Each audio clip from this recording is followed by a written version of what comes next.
naman yung kamatis. O, ito, nakapitas na kami ng kamatis. Nakatalong.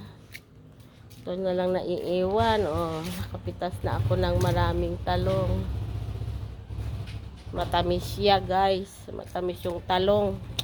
Masarap siyang talong. Matamis. O, may bunga na naman sila. Marami nang napitas na gulay. O, ayan. O, yung sili. Oh, may sili na pala. O, may bunga na yung sili. Sili na, o, natanim na to na sili. Yung katatanim naming sili. Ay, ito yung katatanim. Ito yung katatanim na sili. O, mayroon na siyang bulaklak din. May bunga na. Kasi yung mga hiningi nila nakita ko ang hahaba. Yung tanim ni Bergie. Bergie, yung tanim mong sili, ang haba pala ng bunga niya. Ito sa akin, hindi sa puno. Nahirapan akong magpalaki. Ito naman yung spinach.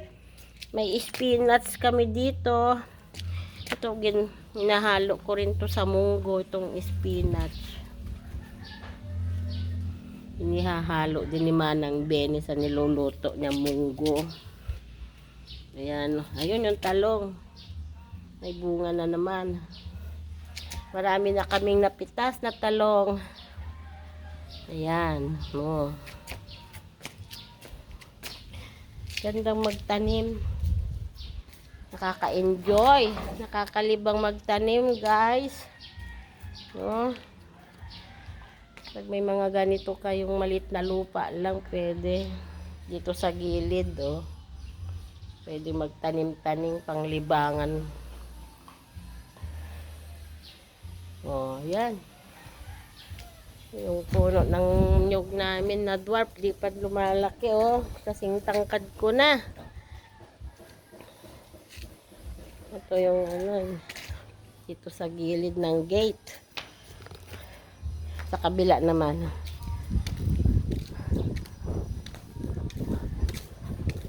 Ayun. Sa kabila. May bano din. Dito sa kabila ng gate. Ayan. Tanim din. Dito yung bahay. Nakakamiss na naman to. Tagal ko na naman din makauwi.